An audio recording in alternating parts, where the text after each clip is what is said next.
한 연구에 따르면 운전자들이 익숙한 길에서는 내비게이션의 안내를 성가시게 여겨서 음성을 꺼버리거나 자기가 아는 경로를 택하는 경우가 많다고 합니다.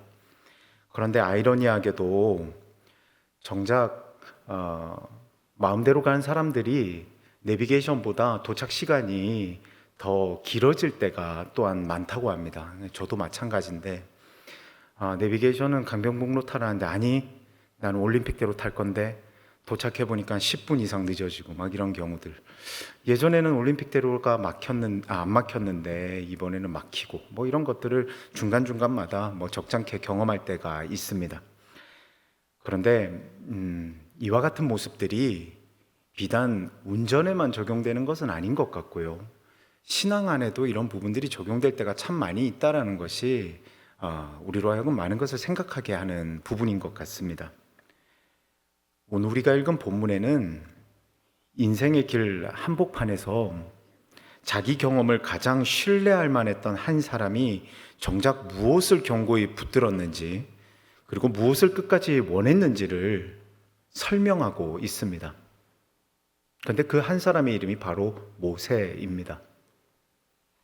오늘 우리가 읽은 본문의 내용은 이와 같은데요.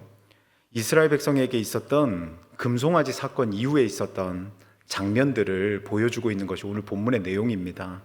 이스라엘 백성은 시내산 아래에서 하나님과 함께 십계명을 받기 위해 올라간 모세를 기다리는 동안 그것을 기다리지 못해서 금송아지 우상을 만드는 큰 죄를 범합니다. 이는 하나님께 크게 범죄한 것으로서 하나님은 이 일에 크게 분노하셨습니다. 출애굽기 33장 3절에서 하나님은 이스라엘 백성에게 다음과 같이 말씀하시는데요. 내가 너희와 함께 올라가지 아니하리니 너희는 목이 곧은 백성인즉 내가 길에서 너희를 진멸할까 염려함이니라. 이제 가나안 땅을 향해 나아가는 여정 가운데 있는데 하나님께서 이스라엘 백성들, 그러니까 금송아지 우상을 만들고 하나님이 기뻐하시는 모습을 보이지 않았던 이 백성들에게 이와 같이 말씀을 하시는 것이죠. 약속한 가나안 땅도 너희들에게 주고 천사를 보내서 길도 안내는 해줄 건데 내가 함께 가지는 않겠다라고 지금 말씀하시는 게 방금 읽었던 33장 3절의 말씀인 것입니다. 이에 그 자리에서 지도자 모세는 바로 회막에 들어가 하나님과 대면하며 기도하기 시작하는데요. 그 장면과 함께 점점 깊어지는 모세의 기도의 내용들을 설명하고 있는 것이 오늘 우리가 읽은 본문의 내용입니다. 그런데 사랑하는 성도 여러분, 우리는 여기서 한 가지를 분명하게 짚고 넘어갈 필요가 있습니다. 쉽게 말해서 너희끼리 가라는 하나님의 말씀, 그런 말씀을 여러분들이 만약 들으신다면 여러분은 어떤 선택을 하시겠습니까? 목적지도 정해졌고 천사가 길도 안내해 준다니 큰 어려움은 없을 것 같은데 그냥 가면 되겠지라고 생각하실까요? 아니면 또 다른 부분을 생각하실까요? 오늘 본문에는 모세가 왜 회막에 들어가서 하나님과 대면하고 왜 하나님께 기도했는지 그 이유가 무엇인지에 대해서 분명하게 우리에게 말씀하고 있습니다. 우리 성도님들과 함께 본문 가운데 15절을 한 번 더 읽기 원하는데요. 15절 한 목소리로 함께 읽겠습니다. 모세가 여호와께 아뢰되 주께서 친히 가지 아니하시려거든 우리를 이곳에서 올려보내지 마옵소서. 아멘. 저는 오늘 본문 가운데서도 이 15절의 말씀을 묵상하면서 무슨 생각을 했냐면 모세가 끝까지 붙잡은 것은 약속의 땅이 아니라 함께 하시는 하나님이었구나라는 묵상을 하게 되었습니다. 생각해보면 여러분들 이런 생각해 보셨나요? 출애굽한 이스라엘 백성들 가운데 광야를 가장 잘 아는 인물은 누구일까요? 이제 출애굽에서 가나안 땅으로 가는 여정이 이제 그 길이 가장 익숙하고 그 길에 대한 반응을 가장 잘할 수 있는 사람이 출애굽한 이스라엘 백성, 모세를 포함한 이스라엘 백성 중 가장 잘할 수 있는 사람은 누구일까요? 그건 누구보다 모세일 겁니다. 왜냐하면 그는 애굽에서 도망친 후에 미디안 광야에서 40년간 양을 치며 그 땅의 지리와 그와 같은 환경에서의 생존법을 몸으로 체득한 사람이었습니다. 반면 이스라엘 백성은 어떤 사람들입니까? 애굽에서 종노릇했습니다. 벽돌 굽기에는 장인일지 몰라도 어느 곳으로 향해 나아가는 여정에는 익숙하지 못한 것이 이스라엘 백성들의 모습입니다. 몸소 익힌 사람으로서 가나안으로 가는 길을 자기 경험과 능력으로 판단하라면 충분히 할 수 있는 사람, 그게 바로 모세라는 인물이었습니다. 더 나아가 아까도 말씀드렸다시피 이스라엘 중에 모세와 같은 능력을 가진 사람도 없었습니다. 그런데 모세는 하나님께서 땅을 주마, 천사를 붙여 길도 안내해 주마 라고 말씀하셨을 때 주께서 친히 가지 아니하시려거든 우리를 올려보내지 마옵소서라며 간구합니다. 하나님 함께 안 가면 못 갑니다 라고 이야기하는 겁니다. 안 가겠습니다 라는 것이죠. 이는 무엇을 이야기하는 거냐면 땅보다, 길보다, 보장되어진 안전보다 모세에게는 하나님이 함께 하심이 가장 중요하고 무엇보다 견고히 붙잡고 있어야 될, 절대 놓치면 안 될 단 하나라는 것을 그는 알고 있었기 때문이었습니다. 그런데 우리가 살아가고 있는 세상은 어떻게 보면 우리에게 다른 것을 붙잡아도 된다고 이야기하는 것 같습니다. 천국이라는 목적지가 있습니까? 꼭 믿음이 아니어도 되지 않을까요? 천국이 있기는 한 걸까요? 지금 이 상황 가운데 천국을 누리시면 되는 거 아닐까요? 돈이면 되지 않겠습니까? 사람이라는 인맥만 있으면 되지 않을까요? 더 많은 것을 가지면 안전하다고 이야기할 때도 있습니다.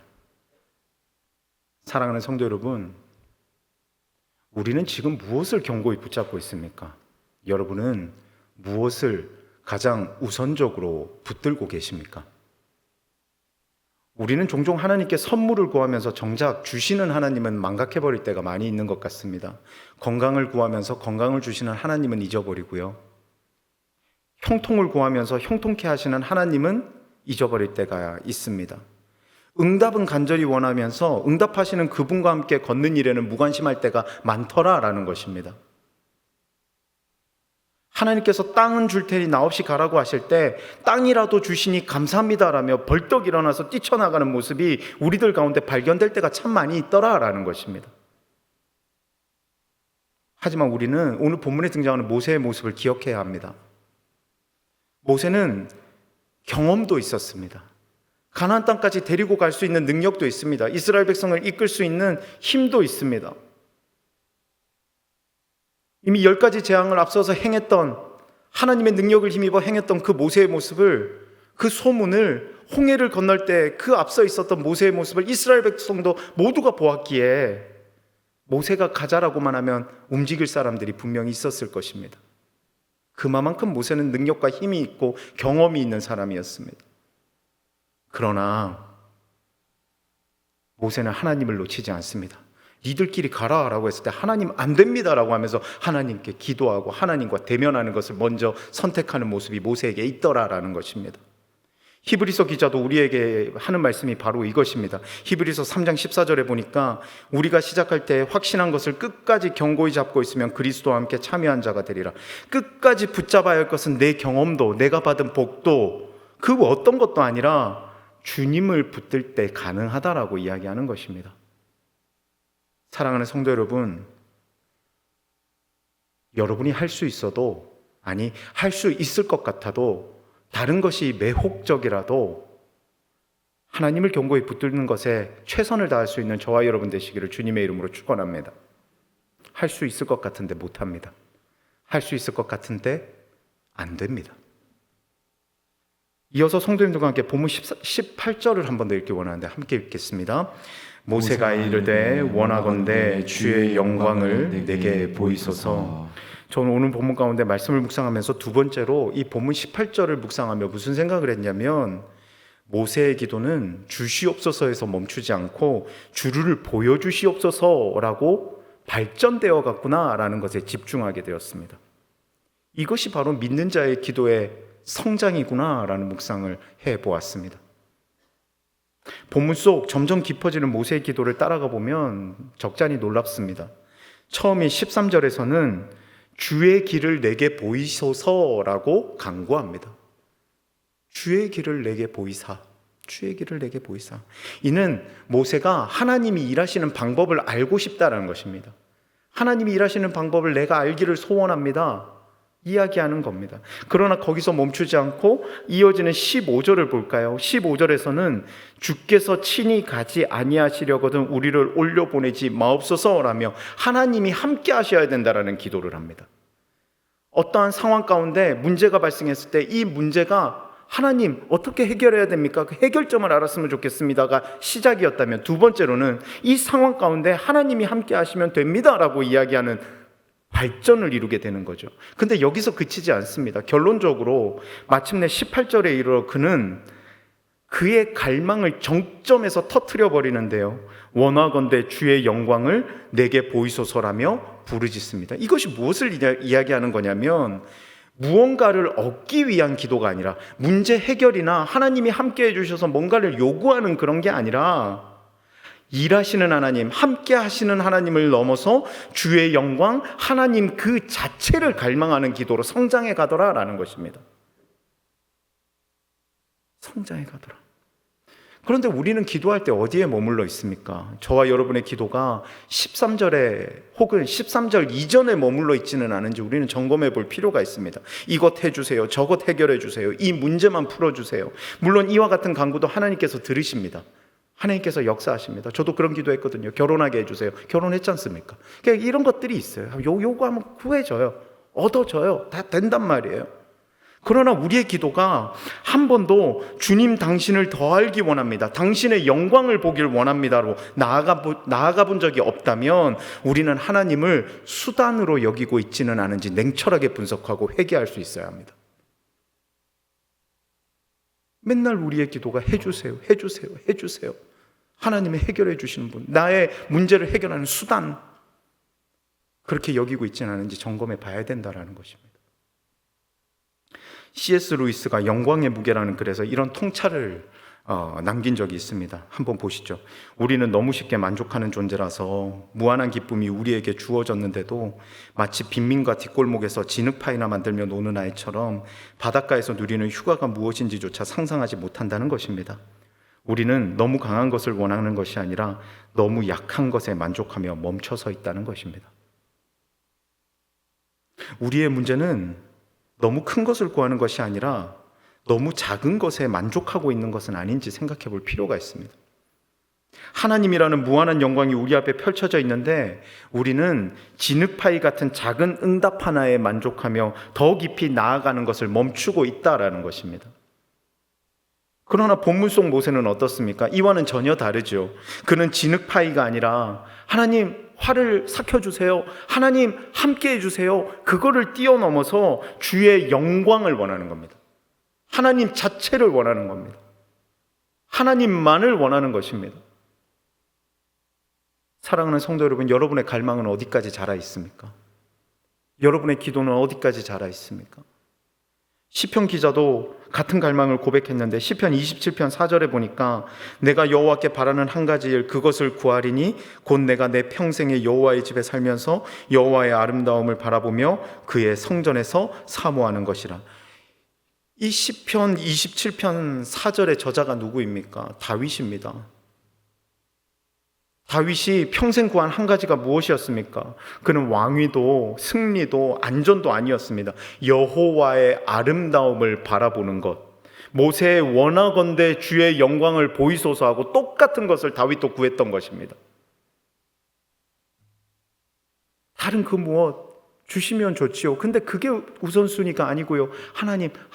하나님만으로 됩니다. 하나님만을 찬양합니다. 하나님께만 영광을 돌립니다. 그것이 다윗의 고백인 것입니다. 하나님을 가장 깊이 사랑한 사람들은 늘 하나님이 주시는 것을 넘어 하나님 그분을 갈망했습니다. 하나님 갈망했습니다. 우리의 기도도 주시옵소서를 뛰어넘어서 주를 보여주시옵소서라는 그런 곳으로 자라가기를, 주님 해주셔서 감사합니다를 넘어 주님 감사합니다로 나아갈 수 있기를 주님의 이름으로 축원합니다. 사랑하는 성도 여러분, 모세가 함께 가 주옵소서라고 붙들었을 때 하나님은 내가 친히 가리라 라고 응답하셨습니다. 두 번째 기도죠. 하나님 함께 해주세요. 함께 하셔야 됩니다. 다른 그 뭐 내 능력 이런 것보다 하나님이 함께 하셔야 됩니다. 함께 해주세요. 내가 함께 하겠다 말씀하셨어요. 친히 가리라. 모세가 이어서 주의 영광을 보이소서라고 갈망했을 때 하나님은 응답하셨어요. 하나님은 그를 반석 틈에 두시고 그의 영광을 지나가게 하셨어요. 하나님을 끝까지 붙드는 사람, 하나님 그분을 갈망하는 사람을 하나님은 결코 외면하지 않으시고 결국은 굳이 요구하지 않아도 하나님만을 갈망했더니 내가 요구하고 생각하지 않았던 것까지도 채워주시는 하나님이 나의 하나님이더라 라는 것을 이어서 고백하고 있는 것입니다. 모세는 그걸 경험하더라 라는 것입니다. 인생이라는 광야길을 가는 저와 여러분입니다. 세상은 더 많이 가지라고, 더 빨리 가라고, 경험을 더 많이 쌓아서 네 경험을 믿으면 된다라고 이야기합니다. 그러나 우리는 잊지 말아야 합니다. 알고 있음에도 더 잘 아시는 하나님을 의지해야 함을, 이미 베테랑임에도, 이미 그 길을 잘 알고 있음에도 내비게이션을 확인하듯 하나님의 말씀과 뜻을 보아야 함을 우리는 잊지 말아야 합니다. 저와 여러분 이제 또 치열한 세상 가운데 나아가게 되는데요, 바라기는 받은 복이 아니라 복 주시는 분을, 응답이 아니라 응답하시는 분을 끝까지 견고히 붙잡고 원하건대 주의 영광을 내게 보이소서라고 갈망함으로 함께 하시는 하나님의 영광을 삶 속에서 경험할 수 있는 저와 여러분 되시기를 주님의 이름으로 축원합니다. 오늘 이 밤 우리가 기도하며 나아갈 텐데, 여러분 첫 번째 단계의 기도도 해야 하고 두 번째 단계의 기도도 해야 합니다.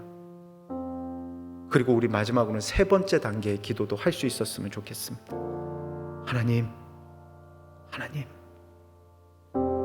내 상황은 이렇지만 이 상황을 놓고 봤을 땐 이렇게 해달라고 내가 기도하는 것이 맞지만, 그것보다 더 내 생각보다, 내 경험보다, 내 능력보다, 내 기대보다 더 뛰어난 것을 주시는 하나님을 의지하며 내가 기도의 내용은 잘 모르겠고 하나님만을 찬양하며 기도하며 나아가오니 하나님, 내가 기대하는 것보다 더 큰 것을 주어질 줄 믿습니다라는 고백이 오늘 이 밤 우리들 가운데 있기를 소원합니다. 어떤 이는 이렇게 이야기합니다. 상세하게 기도하라고 이야기하더라고요. 저도 청년 사역할 때 어떤 세미나에 갔더니 유명한 청년 사역자가 배우자를 위해서 세부적으로 적으라는 기도를 하더라고요. 하나님을 견고히 붙잡고 기도할 때 내가 기록하고 기대한 것보다 더 크게 좋으신 배우자를 허락해 주시지 않을까요? 물론 그것을 폄훼하고 그것을 잘못됐다라고 이야기하는 것은 아니지만, 우리의 기도가 그것에 만족하며 하나님을 수단으로 여기는 것으로 마무리되고 있지는 않은가요?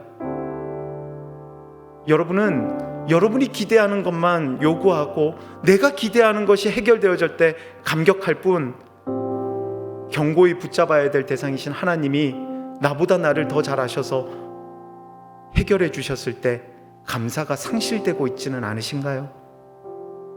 오늘 이 밤 우리가 점검과 회개와 그리고 결단과 다짐과 행함으로 나아갈 수 있는 은혜의 밤이 되기를 소원합니다.